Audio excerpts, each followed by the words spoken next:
Pada suatu zaman yang kuno, di sebuah kerajaan yang gemerlap, hiduplah seorang raja yang amat sangat menginginkan untuk tampil sempurna dalam segala hal. Di dalam hatinya, ia memendam keinginan untuk selalu menjadi pusat perhatian dan kagum bagi rakyatnya. Suatu hari, kabar sampai kepada sang raja bahwa ia harus mengunjungi suatu daerah yang jauh. Tidak ingin tampil kurang sempurna, sang raja segera memerintahkan para pelayannya untuk mengambilkan baju-baju terbaik yang dimilikinya. Para pelayan berhamburan ke seluruh penjuru istana, mengumpulkan gaun-gaun mewah dan berkilauan yang dimiliki sang raja. Dengan hati penuh harap, para pelayan memajang semua gaun tersebut di depan sang raja. Sang raja yang penuh dengan keinginan untuk terlihat luar biasa pun mulai memilih-milih di antara gaun-gaun yang indah itu. Waktu berlalu, dan ia terus memandang dan mencoba gaun demi gaun, mencari yang paling sempurna di matanya. Setelah memilih beberapa lama, akhirnya ia menemukan satu gaun yang sungguh memukau hatinya. Namun, sang raja tidak puas hanya dengan itu. Ia pun memutuskan untuk memilih kendaraan yang akan ia naiki dalam perjalanannya. Di halaman istana, berderetan kendaraan mewah terparkir dengan megahnya, mulai dari kuda-kuda gagah hingga kereta-kereta yang indah. Dalam hati yang penuh kesombongan, sang raja memilih kendaraan yang paling megah dan terbaik di antara semuanya. Namun, keputusan ini membangkitkan hati sombongnya dan membuka celah bagi kejahatan. Tidak terlihat oleh mata manusia, iblis mengintip dan menghembuskan kesombongannya ke dalam hati sang raja, menghasut keinginan sang raja untuk merasa lebih unggul dari siapapun. Akhirnya, hari pun tiba.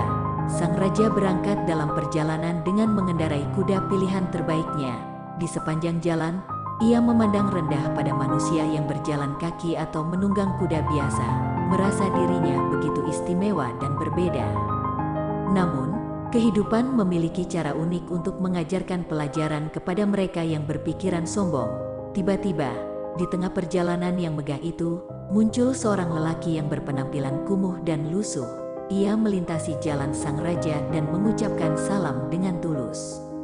Sang raja, yang tengah terbuai oleh kesombongannya, tidak meladeni salam sang lelaki.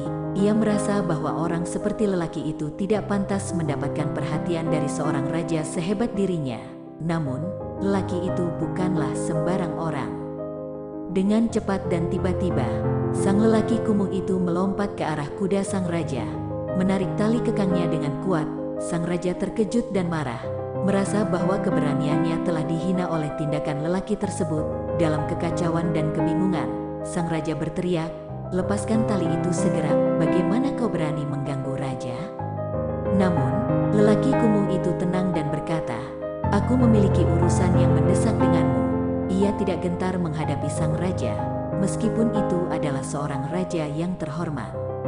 Dengan sombongnya, sang raja menimpali, "Tunggu sampai aku memberimu izin untuk berbicara. Aku adalah raja, dan hanya aku yang memutuskan kapan orang boleh berbicara di hadapanku."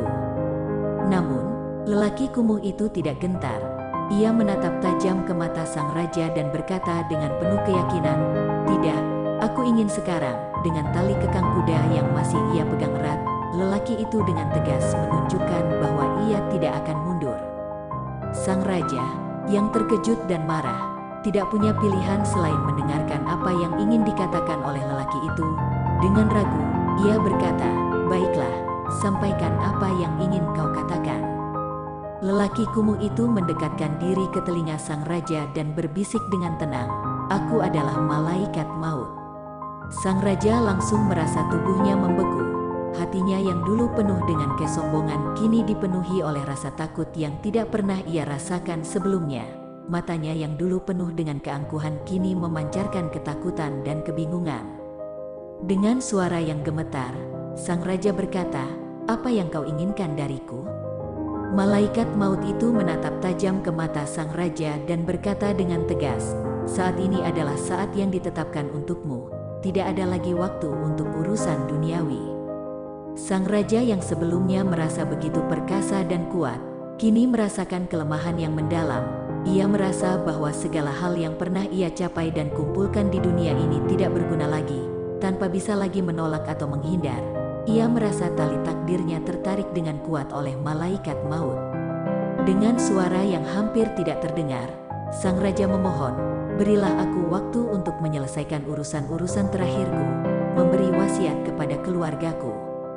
Namun, malaikat maut tidak memiliki belas kasihan. Ia berkata dengan tegas, "Tidak ada lagi waktu untuk urusan dunia, saat ini adalah saatmu." Dalam sekejap, sang raja yang dulu begitu perkasa dan angkuh, jatuh ke tanah tanpa kekuatan. Malaikat maut telah mengambil nyawanya tanpa ampun, menunjukkan bahwa keangkuhan dan kekayaan dunia tidak memiliki arti di hadapan kekuatan yang lebih besar. Kemudian, malaikat maut meninggalkan sang raja yang sombong, pergi untuk melaksanakan tugasnya yang abadi. Kisah ini tidak berakhir di sini. Malaikat maut melangkah lebih jauh dalam perjalanannya, menemui seorang hamba yang hidup dengan iman yang kuat dan hati yang tulus kepada Tuhan. Hamba ini menjawab salam malaikat dengan lembut, tanpa kegelisahan atau ketakutan. Malaikat maut memulai pembicaraan dengan penuh kelembutan. "Aku memiliki urusan denganmu, dan aku akan mengungkapkannya di telingamu." Dengan ketenangan yang luar biasa, hamba yang mukmin itu menjawab, "Silakan, aku mendengarkan dengan hati yang tulus." Malaikat maut kemudian mengungkapkan identitasnya dan tujuannya kepada hamba yang mukmin. Hamba ini tidak terguncang atau ketakutan oleh kehadiran malaikat tersebut, karena ia telah hidup dengan keyakinan bahwa kematian hanyalah peralihan menuju kehidupan yang lebih baik. Dengan suara lembut, malaikat maut berkata, "Aku akan melaksanakan tugasku, tetapi aku memberimu kesempatan untuk memilih bagaimana aku akan mencabut nyawamu." Hamba yang mukmin ini tersenyum lembut dan berkata, "Aku berserah diri kepada kehendak Allah, pilihlah cara yang kau anggap tepat."